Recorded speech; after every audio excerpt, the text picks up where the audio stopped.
इस एपिसोड की शुरुआत में तान जुआलिन स्टेज पर होस्ट बनकर बोलने आता है और कहता है कि उसका और जू फैमिली का हॉनर और डिस्ग्रेस एक जैसा है। शंघाई की पीस और स्टेबिलिटी मेंटेन करना उन सब का कॉमन गोल है। तान जुआलिन और जू फैमिली पक्का अपने ट्रस्ट पर कड़े उतरेंगे और शंघाई की सेफ्टी प्रोटेक्ट करेंगे। उसका बात पर लोग जोर से क्लैप करते हैं। तान जुआलिन जू गोंग्यू को स्टेज पर बुलाता है। यहीं पर जू गोंग्यू सबके सामने तान जुआलिन से फोर्स करता है कि वो तान आर्मी को डिसमिस करे। दूसरी ओर वांग क्विंग बाथरूम से बाहर निकलती है। वो गलती से एक आदमी से टकरा जाती है। वांग क्विंग क्लियरली महसूस करती है कि उस आदमी की बॉडी में गन छुपी हुई है। उसके दिमाग में एक आइडिया आती है और ड्रंक होने का नाटक करती है और वहां से बचकर निकल जाती है। स्टेज पर तान जुआलिन थोड़ी देर के लिए बड़ी मुश्किल सिचुएशन में फंस जाता है। तभी वांग क्विंग घबराहट में भागकर आती है और तैनशी को मिस्टीरियस आदमी पर ध्यान देने को कहती है। लेकिन जब चेक किया जाता है तो उस आदमी के पास सिर्फ एक वाइन ग्लास मिलता है, कोई गन नहीं होती। ये देखकर वांग क्विंग शॉक हो जाती है। उसे समझ नहीं आता है कि गन कब गायब हो गई है, लेकिन वो श्योर होती है कि उसने उस आदमी के बॉडी पर गन टच की थी। सबका ध्यान इधर उधर हो चुका होता है। तब तान जुआलिन फिर से सबका अटेंशन स्टेज की तरह लाता है और कहता है कि आज वो प्रॉमिस करता है कि चाइनीज न्यू ईयर के बाद वो सोल्जर सेटअप करेगा। इमोशन और रीजन दोनों के हिसाब से जू गोंग्यू के पास मना करने की कोई रीजन नहीं होता। इस वक्त दोनों साइड एक एग्रीमेंट पर पहुंच जाता है, लेकिन उन्हें पता नहीं होता है कि खतरा धीरे धीरे करीब आ रहा है।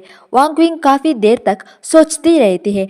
तब उसकी ध्यान एक और स्ट्रेंजर आदमी पर पड़ता है तो उसके दिमाग में कुछ सीन फ्लैश होता है और अचानक उसे समझ में आती है। तो वो तुरंत भागकर उस आदमी को जोर से धक्का दे देती है।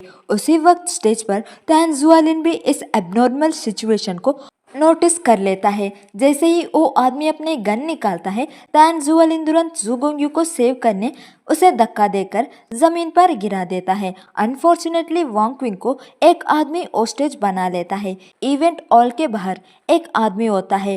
वो ये सब देखकर ट्रिगर पुल कर देता है।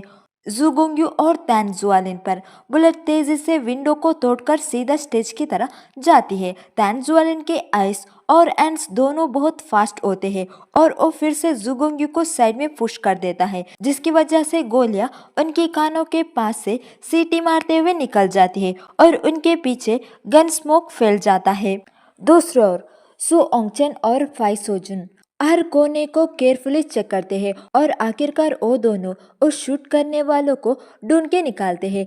इधर गैंगस्टर वांग क्विंग को रूफ टॉप पर ले जाता है और जान का खतरा होने के बावजूद जू गोंग्यू उसका पीछे करता है। तान जुआलिन भी चुप नहीं बैठता। वो बेस्ट पोजीशन ढूंढकर बिना किसी वेपन के चुपते हुए गैंगस्टर के पीछे जाने लगता है। यहीं पर बिल्डिंग चढ़ते वक्त उसे चोट भी लगता है, लेकिन फिर भी वांग क्विंग को बचाने वो उसका चोट को भी इग्नोर करते हुए बिल्डिंग चढ़ जाता है, जिसे जू गोंग्यू देख लेता है और बिना बोले सब समझ जाता है। पहली बार दोनों साथ कोऑपरेट करते हैं वांग क्विंग के लिए और स्मूथली गैंगस्टर को मार गिराते हैं और वांग क्विंग को बचा लेते हैं। फिर इस सब के बाद वो सब डर जाते हैं और तान जुआलिन वांग क्विंग के पापा से कहता है कि वांग क्विंग उस क्रिमिनल को देखी है तो मुझे उससे इसके बारे में थोड़ी बात करना है।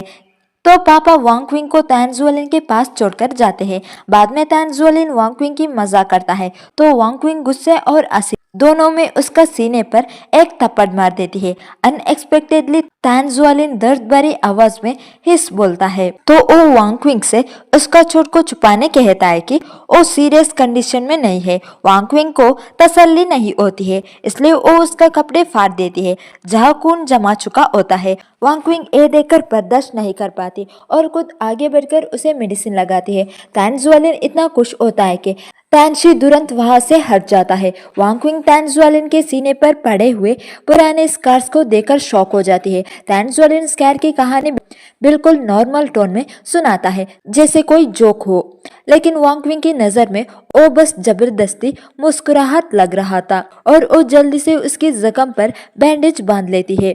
दोनों इतने पास आ जाते हैं कि एक दूसरे की सांस तक महसूस होने लगते हैं। वांग क्विंग नोटिस करती है कि तान जुआलिन उसे घूर कर देख रहा है, तो वो ऊपर देखती है। जैसे ही दोनों आमने सामने होते हैं, वांग क्विंग की चेहरा गर्म हो जाती है और उसके हाथों की मूवमेंट रुक जाती है और एकदम गलती से उसका चोट को हाथ लगाती है तो तान जुआलिन दर्द से चीख पड़ता है, लेकिन उसके चेहरे पर फिर भी मुस्कुराहट होता है। इंसिडेंट के बाद जू गुंग्यू और बाकी लोग इस घटना को बहाना बनाकर तान जुआलिन को प्रोसिक्यूट करते हैं और हेडक्वार्टर की सिक्योरिटी का रीजन देकर पर्सनल इन्वेस्टिगेशन स्टार्ट कर देते हैं। तान जुआलिन के पास एग्री करने के अलावा कोई चॉइस नहीं होता। क्रिमिनल जिद करता है कि उसे जू गुंग्यू को मारने का ऑर्डर तान जुआलिन ने दिया था और साथ ही तान जुआलिन से पैसा लेने के फेक एविडेंस भी दिखाता है। इसके बाद सब लोग क्रिमिनल को तान जुआलिन के सामने ले आते हैं और उसे क्वेश्चन करते हैं। तान जुआलिन का होठों के कोने पर हल्की सी मुस्कान आ जाता है। साइड में खड़ी वांग क्विंग उसके सपोर्ट में बोलने के लिए खड़ी होती है, लेकिन सु ओंगचेंग उसे रोक देता है। तब जू गुंग्यू सबके सामने क्रिमिनल के झूठ एक्सपोज करता है और तान जुआलिन का इनोसेंस प्रूव कर देता है। अगले ही पल क्रिमिनल मर जाता है और उसका सांस रुक जाता है। ये देखते ही तान जुआलिन आगे बढ़कर वांग क्विंग को अपने पीछे छुपा लेता है ताकि ये मंजर उसकी आंखों पर कोई दागा ना छोड़ दे।